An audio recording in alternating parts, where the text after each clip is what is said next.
अगर आपको रजनीगंधा में ढेर सारी फ्लावरिंग चाहिए तो इस वीडियो को जो है लास्ट तक ज़रूर देखिएगा। इस वीडियो में मैं आपको बताऊंगी कि रजनीगंधा में किस तरीके से जो है आप बहुत अच्छी फ्लावरिंग ले सकते हैं, इसकी ग्रोथ को बढ़ा सकते हैं और इसकी केयर किस तरीके से कर सकते हैं, कौन सा फर्टिलाइज़र कितने दिन बाद आपको इसमें डालना होता है जिससे कि इसकी ग्रोथ फास्ट हो जाती है, और इसमें फ्लावरिंग का सही समय क्या है।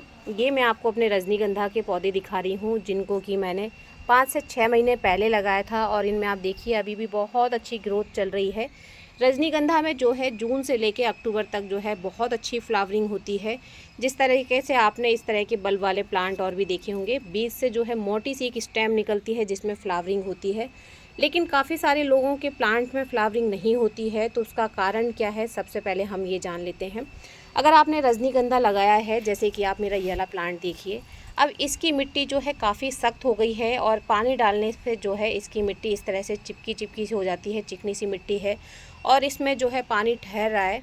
तो ऐसी मिट्टी में जो है रजनीगंधा अच्छे से ग्रो नहीं करता है। तो इन बल्ब्स को हम निकालेंगे और निकालने के बाद में हम इनकी जो है रिपोर्टिंग करेंगे। और उसके लिए आप देखिए मैंने जो है दूसरा ग्रो बैग बिल्कुल तैयार करके रखा हुआ है। अगर आप इसको ग्रो बैग में लगा रहे हैं तो आप जो है 8 इंच तक का ग्रो बैग ले सकते हैं ऊंचाई में। चौड़ाई जितनी ज़्यादा होगी उतना अच्छा। और बल्ब जो है, बल्ब के बीच में 1.5 से 2 इंच का जो गैप है वो बहुत ज़रूरी होता है। अगर बल्ब ज़्यादा पास पास लगे होंगे, क्योंकि इस वाले गमले में आप देखिए यही प्रॉब्लम है कि इसमें जो है बल्ब बहुत पास पास लगे हुए हैं। और इसका कारण ये है क्योंकि जब मैंने ये बल्ब मीशो से मंगवाए थे, ये वाले बल्ब मेरे काफ़ी पुराने हैं लेकिन ये मैंने कुछ टाइम पहले ही मंगवाए थे, तो बिल्कुल छोटे छोटे से बल्ब थे, इसलिए मैंने इनको इस तरीके से पास पास लगा दिया था। लेकिन अब इनकी ग्रोथ तेज़ हो गई है और बल्ब बड़े होने लग गए हैं, क्योंकि इनके जर्मिनेशन का चांसेस बहुत कम थे, लेकिन मुझे लगा था कि जर्मिनेट हो जाएंगे, इसीलिए मैंने लगा दिया था। तो अब ये जो है बल्ब बहुत पास में आ गए हैं। अगर इनको हम सेपरेट नहीं करेंगे तो जो है हमारा रजनीगंधा फ्लावरिंग नहीं करेगा। तो ये है सबसे पहली मिस्टेक कि हम बल्ब्स को बहुत पास में लगा देते हैं, इसके वजह से भी हमारा रजनीगंधा जो है फ्लावरिंग नहीं करता है। तो सबसे पहले हम अपनी इस मिस्टेक को सही करेंगे और इन बल्ब्स को निकाल कर जो है दूसरी जगह रिपोर्ट करेंगे। और रिपोर्टिंग के लिए मिट्टी कैसी हमें बनानी चाहिए वो आप देखिए। रजनीगंधा को लगाने के लिए जो मिट्टी चाहिए, सबसे पहली कंडीशन ये है कि मिट्टी आपकी एकदम से पोरस होनी चाहिए। तो हमारी मिट्टी में हमने जो है पहले से गोबर की खाद डालकर 2 महीने पहले ही मैंने इस मिट्टी को छोड़ रखा है। मैं केवल इसमें डेली जो है थोड़ा थोड़ा पानी डाल रही थी। अब मैंने इसमें राइस हस्क डाल दिया है।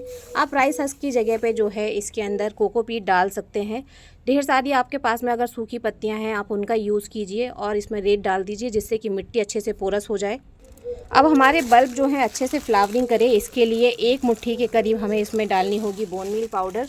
बोन मील पाउडर बहुत ज़रूरी है, इसी के वजह से जो है हमारे प्लांट फ्लावरिंग करेंगे, क्योंकि अब हमारे बल्ब के फ्लावरिंग का टाइम आ गया है। दूसरी चीज़ मैं इसमें डाल रही हूँ नीम की खली। नीम की खली से मिट्टी में किसी भी तरह का जो रोग होगा वो पूरे तरीके से ख़त्म हो जाएगा। अब इसके बाद में आप चाहें तो हल्दी पाउडर डाल दीजिए, या आपके पास में कोई फंगीसाइड है तो आप उसका यूज़ कीजिए। तो आप देखिए मैं ट्राइकोडर्मा का यूज़ कर रही हूँ। 1 बड़ा चम्मच भर के जो है मैंने इसके अंदर ट्राइकोडर्मा डाल दिया है। अब इन सारी चीज़ों को मिट्टी में जो है अच्छे से हमें मिक्स कर देना है, जिससे कि जो भी हमने खाद डाली है, फंगीसाइड डाला है और ये हमने जो राइस हस्क डाला है, ये मिट्टी में अच्छे से जो है मिक्स हो जाएगा और मिट्टी हमारी जो है अच्छे से बिल्कुल पोरस बनकर तैयार हो जाएगी। अब आप देखिए कितनी अच्छी और पोरस मिट्टी बनकर तैयार है, जो कि बल्ब लगाने के लिए बिल्कुल तैयार है। और इसमें रजनीगंधा के जो बल्ब हैं बहुत अच्छे से ग्रो करेंगे। अब ये जो हमारे बल्ब हैं इनको हमें इस पॉट से बाहर निकाल लेना है। तो हल्के से हमने पॉट को जो है टैप किया और आप देखिए ये जो बल्ब हैं ये बाहर आ गए हैं। और देखिए सब सारे के सारे जितने भी बल्ब हैं इनका जर्मिनेशन बहुत अच्छा है। अब काफ़ी सारे लोगों के दिमाग में यही सवाल होगा कि क्या हम इस टाइम पे इन बल्ब को इस तरीके से लगा सकते हैं। तो जी हाँ, बिल्कुल लगा सकते हैं, लेकिन आपको ध्यान केवल इस बात का रखना होगा कि जहाँ पर आप बल्ब इनको लगा रहे हैं, रिपोर्ट कर रहे हैं, तो आपको जो है इस बात का ध्यान रखना है कि डायरेक्ट धूप में रिपोर्टिंग के बाद में जो है प्लांट को नहीं रखना है। तेज़ गर्म जो हवाएं हैं उनसे हमें अपने प्लांट को बचाना रहेगा। और साथ ही साथ एक लिक्विड फर्टिलाइज़र मैं आपके साथ में शेयर करूंगी, उसको आपको डाल देना है। तो 1.5 से 2 इंच की गहराई में जो है हम इन बल्ब्स को लगा दे रहे हैं इस तरीके से, और इसके ऊपर हम मिट्टी चढ़ा देंगे। इसके पत्ते जो हैं इनको मैं थोड़ा सा कट कर दूंगी, जिससे कि ये एक्स्ट्रा एनर्जी नहीं लेंगे और जो प्लांट है वो शॉक में नहीं जाएगा। मैं आपको वीडियो में आगे दिखाऊंगी कि मैं इनके जो पत्ते हैं उनको जो है ट्रिम कर दूंगी थोड़ा थोड़ा। अब ये जो दो बल्ब हैं इनके बीच का गैप, जैसा कि मैंने आपको बताया कि इनके बीच का जो गैप है 1.5 से 2 इंच के करीब होना चाहिए। वो इसलिए भी ज़रूरी है कि जब आप इनके बीच का गैप नहीं ज़्यादा मेंटेन करते हैं तो आप देखेंगे कि कुछ टाइम के बाद में जब ये बल्ब बड़े हो जाएंगे तो ये जो है इनको फैलने के लिए और इनको बढ़ने के लिए जगह नहीं मिलेगी और इनकी रूट्स बाउंड होने लग जाएंगी, जिसके वजह से इसकी जो है ग्रोथ नहीं होती है। लेकिन एक चीज़ ये भी है कि रजनीगंधा जब रूट बाउंड हो जाता है तभी बहुत अच्छे से फ्लावरिंग करता है। लेकिन इसका मतलब ये बिल्कुल भी नहीं है कि आप बल्ब्स को बिल्कुल पास पास में लगा दो, क्योंकि मैच्योर बल्ब अगर नहीं होंगे तो फ्लावरिंग नहीं होगी। फ्लावरिंग के लिए बल्ब का मैच्योर होना बहुत ज़रूरी है।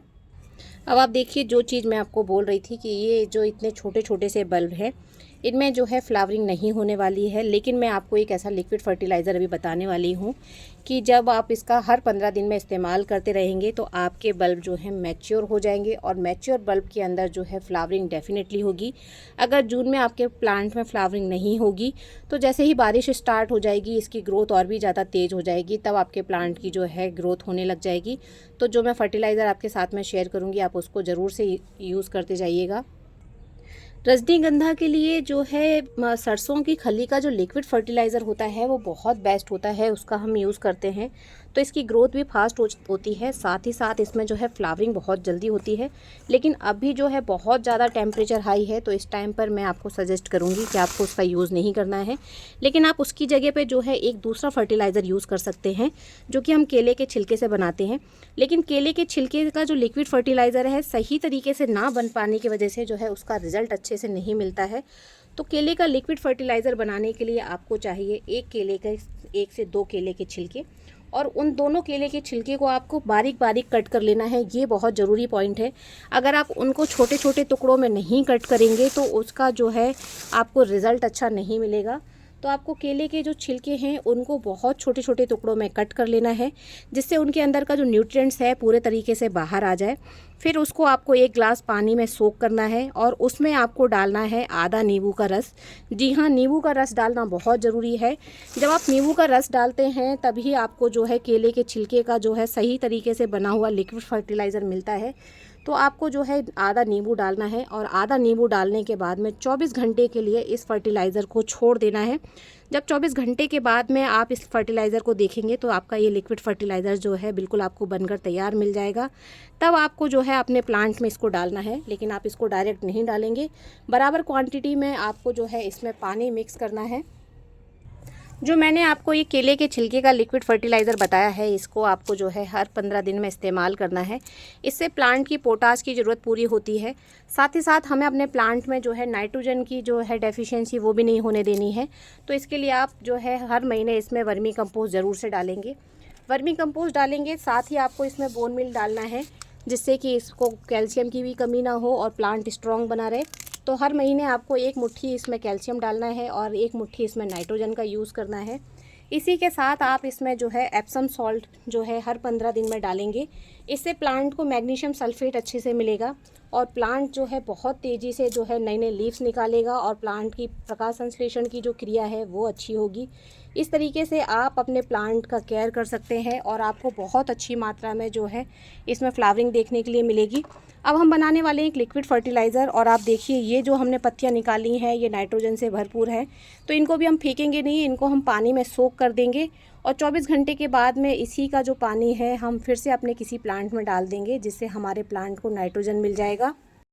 लिक्विड फर्टिलाइज़र बनाने के लिए हमने ले लिया है 1 लीटर पानी और इसमें मैं डाल रही हूँ ह्यूमिक एसिड। 1 पिंच के करीब आपको ह्यूमिक एसिड डालना है। इसके बाद में दूसरी चीज़ मैं इसमें डाल रही हूँ सीवीड लिक्विड। तो आपको 2 से 3 ml इसमें सीवीड लिक्विड का डाल देना है और इन दोनों चीज़ों को अब हम कर देंगे अच्छे तरीके से मिक्स, और ये पानी हमें अपने प्लांट में डालना है। अगर आपको लगे कि आपका प्लांट शॉक में जा रहा है या आपके बल्ब अच्छे से ग्रो नहीं हो रहे हैं या टेम्परेचर हाई होने की वजह से किसी तरह का प्रॉब्लम हो रहा है, तो आप पानी जब भी डालेंगे तब आप जो है इसी लिक्विड को बनाकर डालेंगे। इससे प्लांट की जो है ग्रोथ बहुत अच्छी हो जाएगी। हमें जो रजनीगंधा है उसकी मिट्टी को गीला नहीं रखना है, हमें पानी तभी डालना है जब हमारे प्लांट को पानी की ज़रूरत होगी। बार बार पानी डालने की वजह से बल्ब जो है गल जाते हैं, सड़कर ख़राब हो जाते हैं। तो जब मिट्टी अच्छे से आपको सूखी हुई दिखाई दे इसकी, तभी आप इसमें पानी डालिए। वीडियो इन्फॉर्मेटिव लगा है और आपको पसंद आया है तो वीडियो को लाइक ज़रूर कीजिएगा और इसको ज़्यादा से ज़्यादा शेयर कीजिए, जिससे कि इस बार गर्मियों में सबके प्लांट में जो है अच्छे से फ्लावरिंग हो। और ज़रूरी नहीं है कि आपको अपने प्लांट की रिपोर्टिंग करनी है। अगर आप रिपोर्टिंग नहीं कर सकते हैं तो ऊपर की 2 से 3 इंच की मिट्टी को ढीला करके जो खादें मैंने आपके साथ में शेयर की हैं आप उनको डालिए और अपने प्लांट में फ्लावरिंग लीजिए। हैप्पी गार्डनिंग फ्रेंड्स, धन्यवाद।